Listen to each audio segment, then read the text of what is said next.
आदाब, इस्तकबाल है। मैं हूं आपके साथ अबू हुरैरा और आप देख रहे हैं खास प्रोग्राम कहकर ही मानेंगे। पल पल महाराष्ट्र की सियासत एक तरह से पलथे ले रही है, बदल रही है, करवट ले रही है। इस वक्त की ताजा सूरत हाल यही है कि अब तक जो शिवसेना के कारकुन खामोश थे वो अब सड़कों पर उतरते नजर आ रहे हैं। खबर यह भी आ रही कि मातोश्री के बाहर बड़ी तादाद में उद्धव ठाकरे के सपोर्ट में एहतजाज हो रहा है, लगातार नारेबाजी की जा रही है।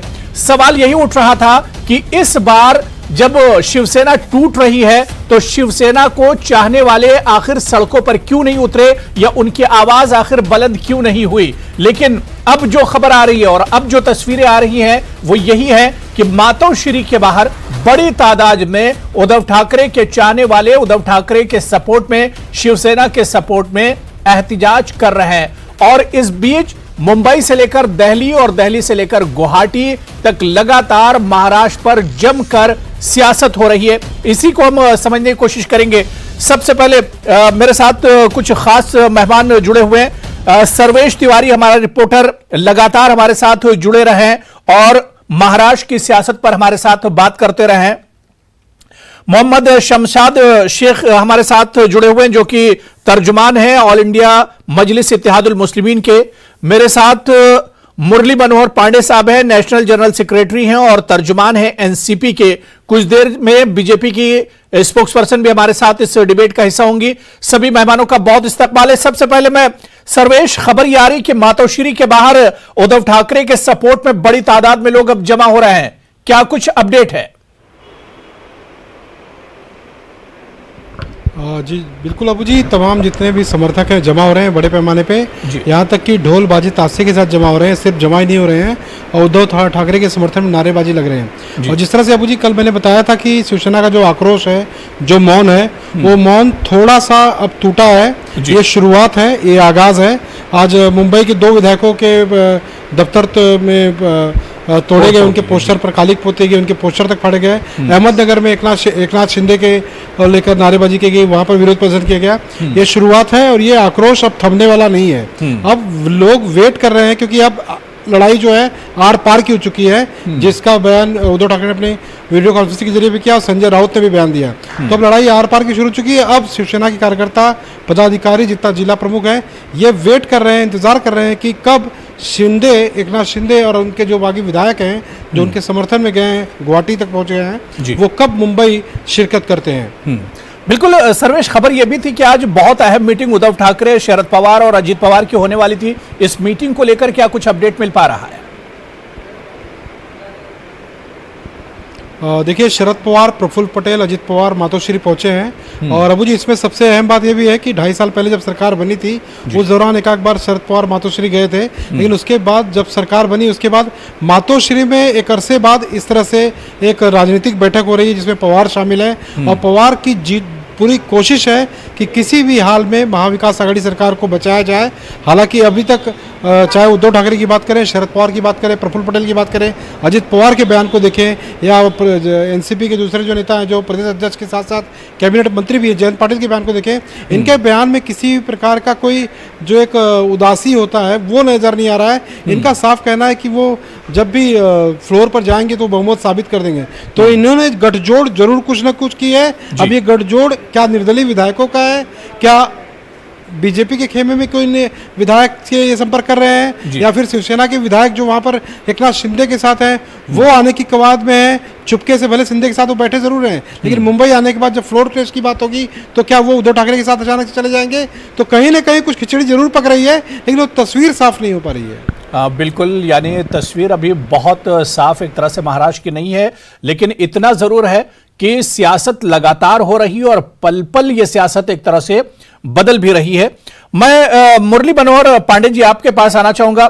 जिस तरह से हमारे साथी सर्वेश तिवारी ने कहा कि शरद पवार एक कई सालों के बाद, जब से सरकार बनी उसके बाद से शायद पहली बार मातोश्री पहुंचे हैं, क्या आपको लगता है कि शरद पवार ही महाराष्ट्र में वो चेहरा है जो उद्धव ठाकरे की सरकार बचा सकते हैं, जो महाविकास आघाड़ी का जो अलायंस है उसे बचा सकते हैं, और सबसे बढ़कर जो शिवसेना टूट रही है इसे बचाने के लिए शरद पवार ही सबसे अहम चेहरा है इसके लिए?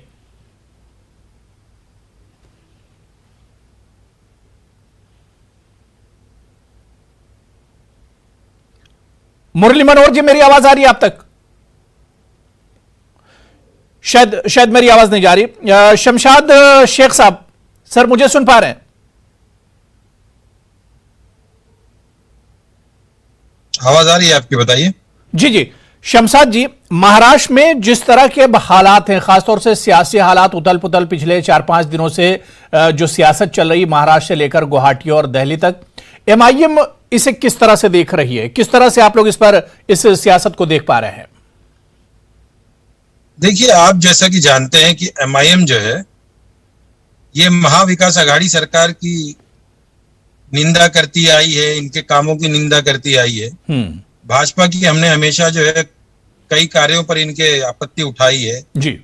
और हमारे जो है राजनीतिक मतभेद हैं, हमारी जो विचारधाराएं वो अलग हो सकती है जी, और हैं भी, लेकिन इसका मतलब ये नहीं होता है कि जिस तरीके से बीजेपी ने ये ऑपरेशन लोटस चालू करके महाराष्ट्र के स्टेट की सरकार को नुकसान पहुंचाया, हम ये कहेंगे कि एमएलए को अगवा किया गया है जी। जितने भी एमएलए हैं उसमें से कई बार इस तरह का आया है सामने, जैसा कि एक ने कहा कि मुझे जबरन उठाकर ले गए, जब मैं वहां से आना चाहा तो मुझे आने नहीं दिया गया जी। हमने एक रिकॉर्डिंग भी देखी जो ये मीडिया पर बहुत चली, जिसमें एक आमदार को जो है धमकाया जा रहा है एक आईपीएस के जरिए। तो सीधा सीधा हम लोगों को तो ये लगता है कि ये बीजेपी की शरण में जाकर के कुछ लोगों ने ये खेल खेला है जी, और जिन लोगों ने ये काम किया है उनके ऊपर अपहरण का केस तो लगना चाहिए। सरकार अगर महाराष्ट्र की है तो गुवाहाटी में क्यों बनेगी? आमदार अगर महाराष्ट्र के हैं तो वो लोग गुवाहाटी में और सूरत में क्या कर रहे हैं? बहुत सीधा सीधा सवाल उठता है बीजेपी पर डायरेक्ट। सूरत में इन लोगों ने इसलिए रखा ताकि महाराष्ट्र की सरकार दबाव ना बना सके, अपने लोगों को वापस ना ला सके। जब उनको मालूम पड़ा कि ये लोग सीबीआई के जरिए कार्रवाई करना चाहते हैं, उसी वक्त इन लोगों ने सारे आमदार को उठा करके गुवाहाटी शिफ्ट कर दिया। आखिर ये करना क्या चाहते हैं हिंदुस्तान में? गुंडागर्दी से सरकार बनाना चाहते हैं। चलिए ठीक है। मैं मुरली मनोहर पांडे जी, सर सुन पा रहे हैं मुझे? ठीक है, शायद हमारी आवाज मुरली मनोहर जी तक नहीं जा रही है और कुछ देर में बीजेपी के स्पोक्स पर्सन भी हमारे साथ जुड़ेंगे। मैं सर्वेश आपके पास आना चाहूंगा। सर्वेश, जो मीटिंग होने वाली है इसके क्या कुछ माने निकाले जाएं? क्योंकि पिछले कई दिनों से लगातार मीटिंगों का सिलसिला चल रहा है।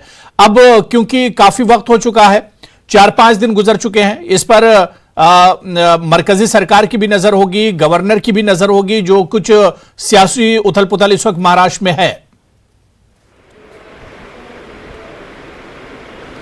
देखिए, पिछले 3-4 दिनों में एनसीपी की तकरीबन 7 से 8 बैठकें हो चुकी हैं, कांग्रेस की भी इतनी बैठकें हो चुकी हैं, शिवसेना की भी इतनी बैठकें हो चुकी हैं, शिवसेना की कुछ ज़्यादा ही बैठकें हो चुकी हैं। जिस तरह से लगातार बैठकों का दौर जारी है और जिस तरह से शरद पवार अपने पार्टी में तो इंटरफेयर कर ही रहे हैं, कांग्रेस के खेमे को भी साथ में लिए हुए हैं, उद्धव ठाकरे से भी लगातार बातचीत कर रहे हैं, तो इसका मतलब साफ है कि शरद पवार एक बड़ा नाम है। 5-6 टर्म में केंद्रीय मंत्री रह चुके हैं, अपने आप में एक राजनीति के चाणक्य कह सकते हैं। और महाराष्ट्र में जब जब संकट आया है तो शरद पवार ने एक बड़ी भूमिका निभाई है। यहाँ तक कि जब देवेंद्र फडणवीस और अजित पवार ने 80 घंटे की सरकार को लेकर एक शपथ विधि ली थी इसी महाराष्ट्र सरकार को बनाने के लिए, तो उस सरकार को गिराने का काम भी शरद पवार ने किया था और 80 घंटे के बाद वो सरकार गिरी थी। तो शरद पवार को यहाँ पर हल्के में नहीं लिया जा सकता, लेकिन थोड़ी सी कानूनी लड़ाई जरूर हो सकती है कि जिस तरह से एकनाथ शिंदे अपने संख्या बल का दावा कर रहे हैं और यहाँ पर अब तक 17 विधायकों को जो उनकी जो अधिकार छीन लिए गए हैं उपाध्यक्ष, विधानसभा उपाध्यक्ष के जरिए, और उन उपाध्यक्ष को लेकर भी शिंदे की तरफ से लेटर जारी किया गया है कि उपाध्यक्ष ने जो बर्खास्तगी की है विधायकों की वो पूरी तरह से गैर कानूनी है। एक संविधान का एक अनुच्छेद 10 का हवाला दिया गया है कि इस अनुच्छेद के मुताबिक ये गलत है, वो ये कदम नहीं उठा सकते। 2 निर्दलीय विधायकों ने इस अनुच्छेद को लेकर विधान सभा में पत्र भी दिया है। तो कुल मिला जुला कर ये धीरे धीरे लड़ाई अब कानूनी दावपेच में आगे जाकर फंसेगी। लेकिन एक बात है, उद्धव ठाकरे की तरफ से ये पूरी तरह से कोशिश की जा रही है कि जहां पर भी जो विधायक बागी बने हैं एक नाथ शिंदे के साथ जाके शुरुआत हो चुकी है, उनके जितने भी शाखा हैं, जितने भी उनके दफ्तर हैं उन विधायकों के, वहां से उनके जो पोस्टर हैं उनके नाम के, उनके फोटो के साथ वो हटाए जा रहे हैं और वहां पर सिर्फ और सिर्फ शिवसेना के नाम के पोस्टर, उद्धव ठाकरे के नाम के पोस्टर, बाला साहब के नाम के पोस्टर और आदित्य ठाकरे के नाम के पोस्टर लगाने की शुरुआत हो चुकी है। कुछ जगहों पर लग चुके हैं। सदा सरवणकर जो यहाँ से पहुंचे हैं एक नाथ शिंदे के साथ, उनके पोस्टर से उनके ऑफिस में लगाया जा चुका पोस्टर, उनका पोस्टर हटाया गया, कालिक पोती गई और वहाँ पर शिवसेना का बाकायदा उद्धव ठाकरे, आदित्य ठाकरे के का जो शिवसेना का जो ओरिजिनल पोस्टर है वो लगाया गया। तो कहीं ना कहीं ये शुरुआत हो चुकी है और ये शुरुआत अब रुकने वाली नहीं है। अब सियासत एक तरह से गरमा रही है, शिवसेना भी अब एक तरह से सड़कों पर निकल रही है। मेरे साथ एक और खास मेहमान नेहा शालिनी दुआ जो कि स्पोक्स पर्सन है बीजेपी की, वो भी मेरे साथ जुड़ चुकी हैं। नेहा जी, मेरी आवाज आप तक आ रही है? हाँ जी, हाँ जी, अब आ जी रही है। जी। नेहा जी, कहा जा रहा है कि जिस तरह से शिवसेना में एक बगावत हुई है और उसके बहुत से जो एमएलएज हैं वो टूटकर चले गए हैं, तो शिवसेना की यह बगावत बीजेपी के लिए बड़ी राहत बनकर आई है, यही सच्चाई है क्या?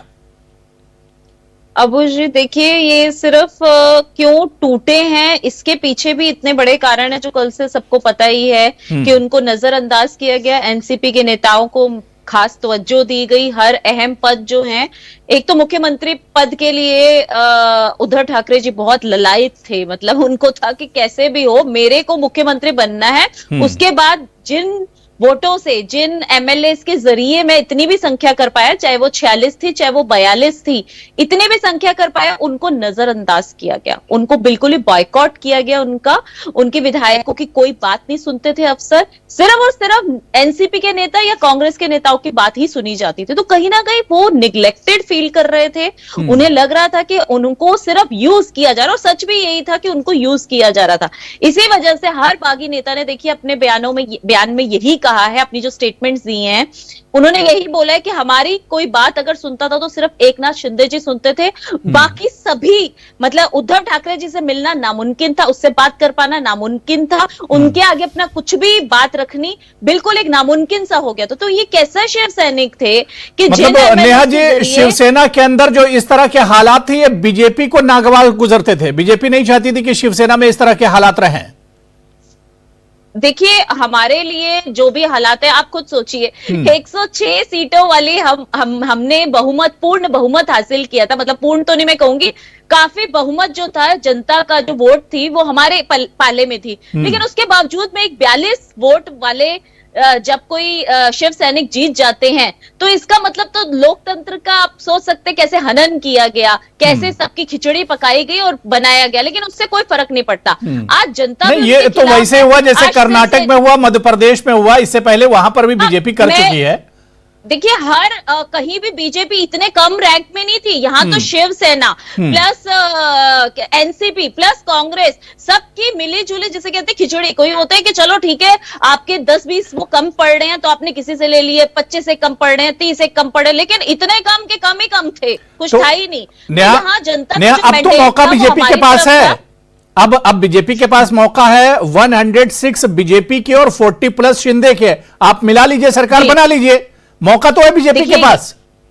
मौका है, लेकिन हम ऐसे भी मौका पर वाले वो लोग नहीं है। देखिए उनका ये आपसी अंदर का जो कशमकश है, अगर वो उसे सॉल्व कर लेते तो हमें कोई दिक्कत नहीं है, लेकिन अगर कोई दिक्कत है तो देखिए कांग्रेस बीजेपी जो है वो एक नाथ शिंदे जी के साथ खड़ी है। खड़ी का मतलब ये है कि वो अगर आपसे अपने कलेश दूर कर लेंगे, अगर उद्धव ठाकरे जी जो है एक जिद जो उन्होंने पकड़ी हुई है कि अपने बेटे को सीएम या उनको सीएम, अब लालच भी दिया जा रहा है और धमकी भी दी जा रही है। आप देखिए जितने एक नाथ शिंदे जी के साथ जितने उनके एमएलएज हैं, उनके घरों में पोस्टर लगाए जा रहे हैं, कालक पोती जा रही है, गालियां दी जा रही है, दबाव बनाया जाता है। इसे कहते हैं धमकी वाली राजनीति जो इस वक्त उद्धव ठाकरे जी कर रहे हैं। क्या ये सही है? ये तो जनता देखिए जवाब देगी कि क्या ये सही है। ये धमकी वाली राजनीति आप कर रहे हैं सर। मैं बीच में आपकी नहीं बोली थी, आप अभी पहले, मैं तो अभी जोड़ी हूँ, मैंने आपकी बात भी नहीं सुनी, लेकिन मुझे इतना पता है कि आप धमकी देकर आप जो धमकी देकर पूर्ण बहुमत ईडी द्वारा हासिल करना धमकी चाहते कौन हैं, दे रहा वैसे है? नहीं होगा। ईडी किसके मातहत काम करती है? वो एकनाथ शिंदे जी ईडी के किसके हाथ में मातहत है, काम उनके करती है, आपको साथ में पता है? उन्हें आप एक नहीं कर सकते, क्योंकि यामिनी हर बार जाधव के धमकियां नहीं हस्बैंड चलेंगी। यशवंत हर जाधव को बार धमकी दुख आती है करते ईडी के रहना, जरिए, ये एटीट्यूड अगर नोटिस आप देकर लोगों ने बुलाया अपना जाता रखा है, तो उसके ये बाद नहीं क्लीन चलेगा। चिट दे रहे हैं इस आप बार लोग। जनता वही जो है यामिनी आपको जाधव अच्छा जाकर कड़क गुवाहाटी में जवाब बैठी देगी। है, और जनता जिसके आपको जवाब हस्बैंड भी को देगी, ईडी का नोटिस आया। चुना ही नहीं था। जनता ने तो आपको चुना ही नहीं था, आप तो जबरदस्ती की खिचड़ी पका के वहां पर जो शिवसेना ने जनता देख रही है कि कौन क्या कर रहा है। देना चाहती, लेकिन ये ईडी शिवसेना और नहीं थी। सीबीआई का डर शिवसैनिक किसको दिखाया कभी जा भी रहा है? अपराध पहले करने में नोटिस किसी को आती है, जेल उसके बाद नहीं माहौल कराते। बदल जाता है। शिवसैनिक हनुमान आमदार जी एमएलए बदल भगवान जाते हैं, राम को पढ़ने वाले उठाकर शिक्षक सूरत होते लेके हैं, जाते अब हैं, तक नहीं बनते। वहां से गुवाहाटी तो आप लेके लोगों जाते ने हैं। पत्थर में महाराष्ट्र के साधुओं एमएलए की को जो आप लोगों ने गुवाहाटी में शरण क्यों दी? आपकी चिल्लाने से बीजेपी के क्या होगा? खेमे के अंदर आपका मिठाइयां मेरा बांटी जीवन जाती हैं।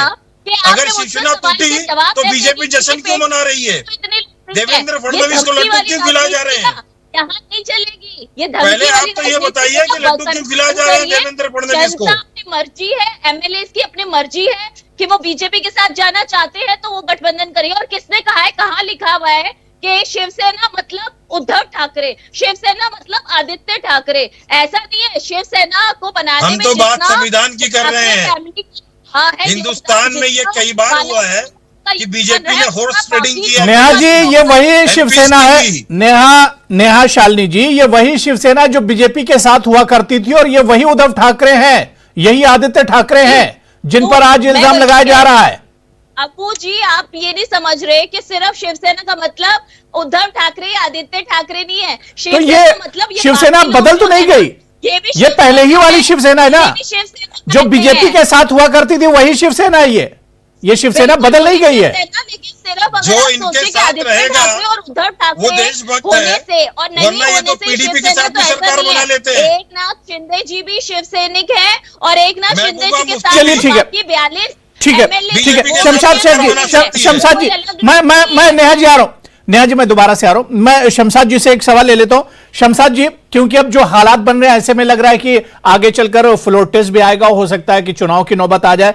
अगर फ्लोर टेस्ट होता है और महाविकास अघाड़ी को अपनी ताकत दिखानी पड़ती है, क्या एमआईएम के पास भी दो चार जो एमएलएज हैं, या एमआईएम भी महाविकास अघाड़ी के हक में जाएगी? देखिए, ये बता पाना अभी मुश्किल है, और हम इस तरह की कोई बात नहीं करेंगे। ये हमारे जो वरिष्ठ नेता हैं वो डिक्लेयर करेंगे कि हमें किस तरफ जाना है या किस तरफ रहना है। लेकिन जैसा कि मैंने बताया कि राजनीतिक मतभेद हैं हमारे, और रहेंगे भी। हमारी विचारधाराएं इनसे अलग है और रहेंगी। लेकिन ये जो हॉर्स ट्रेडिंग का काम हो रहा है, हमने आज नहीं हमेशा की राजनीति में देखा है। क्या हमने संसद में नहीं देखा कि कैश रुपए, कई करोड़ रुपए टेबल पर रखे गए?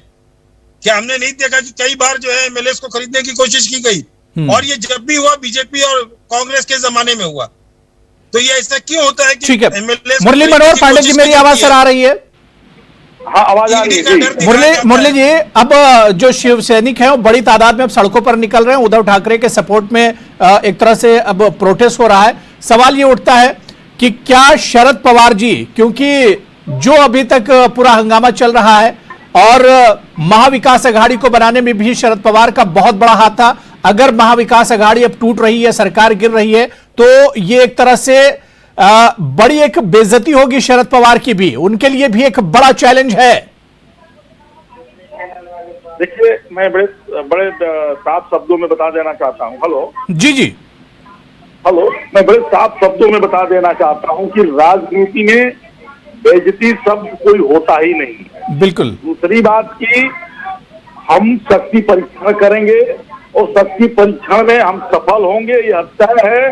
हमारे विधायक आएंगे, सदन के अंदर शक्ति परीक्षण होगा और शक्ति परीक्षण में हम शक्ति परीक्षण जीतेंगे, यह तय है। हमारी सरकार जाएगी नहीं, लेकिन गुवाहाटी में तो आप, जो लोग गुवाहाटी चलेंगे उन्हें तो आप मना नहीं पा रहे हैं, फिर किस तरह से सरकार बनाएंगे? नहीं अबू जी, जो मनाने जाते हैं वो भी बेइज्जती हो जाती हमारी है। बात पूरी होने दीजिए। गुवाहाटी जो लोग गए हैं वो गए नहीं है, उनको ले जाया गया है। पहले उनको गुजरात ले जाया गया, फिर जब लोगों को लगा कि ये गुजरात में सुरक्षित नहीं है तो उनको गुवाहाटी ले जाया गया। अगर लेकिन मुरली जी, शुरुआत 8-9 से हुई थी और आज 40+ है। मतलब हर रोज 2-4 टूट रहे हैं, आप तो उन्हें रोक ही नहीं पा रहे हैं। सर आप ये क्यों नहीं, कह रहे हैं कि छूट नहीं रोज रहा खरीदा जा रहा है, उन्हें ले जाया जा जो रहा है, बनाने एक तरह गए से थे, उनका वो भी वहीं के अपहरण है। हो आप कुछ भी कह लीजिए, ले जाया जा रहा है या टूट रहे हैं, बात एक ही है। नहीं, उनका अपहरण है, उनको अपहरण करके गुजरात में मैं शमशाद जी आ रहा हूँ, सुन लीजिए, आ रहा हूँ जी। बम्बई लाया जाए, आप लोग तो तो वो जान से बम्बई मारने की आएंगे, जब धमकी दे रहे हैं, पैसे से ज्यादा की जान होती है, तो पता चल लेकिन जाएगा कि इंसान का विधायक एक ईमान किसके होता साथ है, एक ही होता है कि इज्जत होती है। जिस पार्टी में उनको इज्जत नहीं मिल रही, जैसे आदित्य ठाकरे जी और एनसीपी के नेता उन्हें इज्जत नहीं दे रहे, जी, तो वो जी, जी। इज्जत मत मांग रहे हो। नहीं, ठीक है, मुरली जी बात हो गई, बीजेपी ठीक है, मुरली जी बात हो गई, नहीं ठीक है, ठीक है, मैं शमशाद जी आपके पास भी आ रहा हूं। मैं नेहा जी, अब सवाल ये उठता है कि बीजेपी एक तरह से मजे तो ले रही है, जो कुछ मतलब चल रहा है, आपकी मुस्कुराहट ये बता रही है कि बीजेपी यहां पर मौके की तलाश में थी और 2019 से ही जब से सरकार बनी थी बीजेपी मौके की तलाश में थी। लेकिन सवाल ये उठ रहा है कि मौका भी है, दस्तूर भी है, सब कुछ है, फिर बीजेपी खुलकर सामने नहीं क्यों नहीं आ रही है? देखिए, सवाल करना चाहूंगा इनसे। जी, जी, जी। बात है, अगर हमारी जगह ये लोग भी होते तो जी। ये क्या ये सब नहीं करते? हम पहले एक तो मेरा हम तो सवाल इतने सुन लीजिए, बहुमत उसके बाद वाले आप थे कि बताइए ना। 106 सीटें, 100 विधायक, 106 अरे मेरी विधायक बात तो तो सुन हमारे लीजिए। ठीक है, तो हम क्यों नेहा जी, नहीं नेहा जी एक सवाल ले लेते हैं, हमारी नेहा जी, मेरी बात सुन नेहा जी, लीजिए। शमशाद जी से मुझको सवाल ले ये लेते हैं, उसके बाद जवाब दे दिया जी। जब आपका इस शमशाद जी सारे काम से सवाल कोई पूछिए। लेना देना नहीं था, जब आपका कोई लेना देना नहीं था इस सरकार को तोड़ने में, तो देवेंद्र फडणवीस को गले मिलकर बधाइयां क्यों दी जा रही हैं?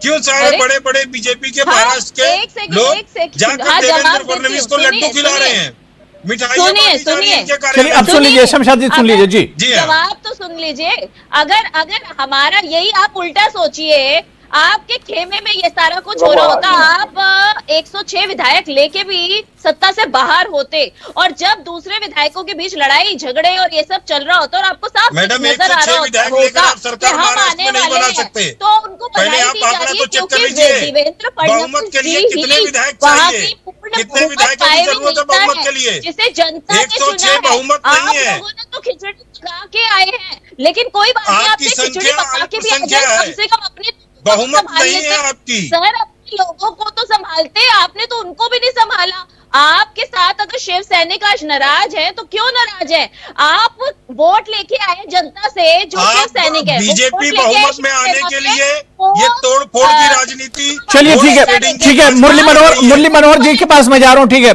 शमशाद जी बात हो गई, नेहा जी बात हो गई, मैंने देखिए, मैंने दोनों को टाइम दे दिया, बात हो गई। नेहा जी अब सुन लीजिए, नेहा शालिनी जी सुन लीजिए। मैं मुरली मनोहर जी, जिस तरह से महाराष्ट्र की सियासत इस वक्त चल रही है, जो क्राइसिस है, ये सिर्फ महाविकास अघाड़ी के लिए नहीं बल्कि एनसीपी के लिए और महाराष्ट्र की आने वाली सियासत के लिए बहुत कुछ बदल जाएगा अगर ये इसी तरह की सियासत चलती रही और सरकार अगर गिरती है। देखिए, पहली बात तो सरकार गिरेगी नहीं और ये सरकार 5 साल का कार्यकाल पूरा करेगी। जी, हमें अभी भी पूर्ण विश्वास है विधायक वापस आएंगे, और जब डिप्टी स्पीकर को लेकर के शक्ति परीक्षण हो, आप जिस व्यक्ति से बात कर रहे, चलिए मुझे लग रहा है उनकी लाइन कट गई। नेहा जी, अभी भी एक तरह से भरोसा है एनसीपी को और महाविकास अघाड़ी को कि सरकार चलेगी, 5 साल पूरे होंगे सरकार के। देखिए, ठीक है, इनका भरोसा इन्होंने रखना है तो रख लें, लेकिन जो आज हालात बने हुए हैं, अबू जी आपके सामने भी हालात है, हर मीडिया के चैनल के सामने हालात है, कुछ छुपे हुए तो है नहीं कि इस वक्त जो है हालात ये हैं, ये पूर्ण बहुमत ला ही नहीं सकते। इनके जो बागी विधायक है उनकी संख्या बढ़ती जा रही है, कभी 8 से आज 50, यानी बीजेपी के लिए चांसेस बढ़ते जा रहे हैं। आप खुद साफ साफ कहिए ना कि बीजेपी के लिए चांसेस बढ़ते जा रहे हैं, तो बीजेपी के लिए चांसेस बढ़ रहे हैं। लेकिन इन लोगों के लिए बहुत बुरी खबर है, अगर यही इन्होंने काम पहले किया होता कि अपनी आइडियोलॉजी पे चले होते, उसके साथ समझौता आप ये क्यों नहीं बोल रही है कि शिवसेना के लिए बुरी खबर है तो बीजेपी के लिए अच्छी खबर है? बीजेपी के लिए अच्छी खबर है ये कहानी इन्हीं लोगों ने बनाई हुई है। क्या बात है, क्या बात है। सारे आमदारों को लेकर ये लोग गए, खून के प्यासे बीजेपी शासित प्रदेश में क्यों लेकर गए? भाजपा ने ये सब किया है, कमाल नहीं हो गया? कमाल ही हो गया वैसे तो। अरे आप देखिए किसने किया है, खुश कौन हो रहा है इससे? एक दूसरे को नीचा आप दिखाते हो, परिवार जिस प्रदेश में भाजपा की सरकार है वहां उन्हें क्यों लेके जा रहे हैं? भाजपा ने चलिए नेहा जी फ्लोर पर जाकर अगर सरकार गिरती है तो क्या बीजेपी आगे नहीं आएगी? सरकार बनाने की कोशिश नहीं करेगी बीजेपी? बिल्कुल करेगी, मैं तो क्यों नहीं कहता हूं कि करेगी? अगर इनमें अबू जी, हिम्मत ये है तो तो लाजमी फ्लोर है टेस्ट कि के लिए अगर आ इनकी जाए। सरकार गिरती है तो उसके बाद तो कोई विकल्प ही नहीं बचता ना। ये थोड़ा हम सरकार तो तब महाराष्ट्र गिरेगी बीजेपी जब बीजेपी होगा। प्लस शिंदे, बीजेपी प्लस हाँ शिंदे, जी? एक नाथ शिंदे सरकार के तब साथ जो गिरेगी टूटे जब हैं ये वो और लोग बीजेपी आएंगे। मिलकर सरकार ये भी बनाएंगे। साथ बोल रहे हैं अबू जी, आप बोल रहे हैं साथ साथ इनकी भी आवाज आ रही है। इनसे कहिए या तो 1 मिनट मुझे आपकी बात सुनने दें प्लीज, जरा चुप चलिए हो दिया जाए। 1 हाँ जी मिनट आपको। बताइए। जी जी, मैं ये कह रहा हूं कि बीजेपी प्लस जो बागी हुए ये मिलाकर सरकार बना लेंगे, मौका मिलता है अगर। देखिए ऑफ कोर्स है, अगर इनका नहीं सही बैठता और फ्लोर पे इनके शिवसेना और महाअघाड़ी जो भी है वो पूर्ण बहुमत नहीं ले पाते, नीचे हो जाते, जो कि दिख रहा है, नजर आ रहा है, तो ऑफ कोर्स है कि हमारे लिए रास्ते खुले हैं और हम जनता की सेवा करने आएंगे, क्योंकि जनता ने पहले भी हमको ही ज्यादा चुना था, इन जी। लोगों को नहीं चुना था। बहुत थोड़े थोड़े से मार्जिन से थोड़ी बहुत ऊपर नीचे कर चलिए, करा के ये जो चलिए, खिचड़ी पकी थी ये बिल्कुल बकी थी। बिल्कुल, जनता ने हमें ही चुना क्योंकि था। पल पल महाराष्ट्र की सियासत एक तरह से बदल रही है, करवट ले रही है। आने वाला कल क्या होगा महाराष्ट्र की सियासत में, यह कहना कबल अज़ वक्त होगा, लेकिन यह देखना बहुत अहम होगा कि आखिर होने क्या कुछ जा रहा है महाराष्ट्र की सियासत में। बहुत बहुत शुक्रिया नेहा शालिनी दुआ जी मेरे साथ जुड़ने के लिए, मुरली मनोहर पांडे जी, मोहम्मद शमशाद शेख साहब और सर्वेश तिवारी जी, सभी का बहुत बहुत शुक्रिया चर्चा में जुड़ने के लिए। आदाब।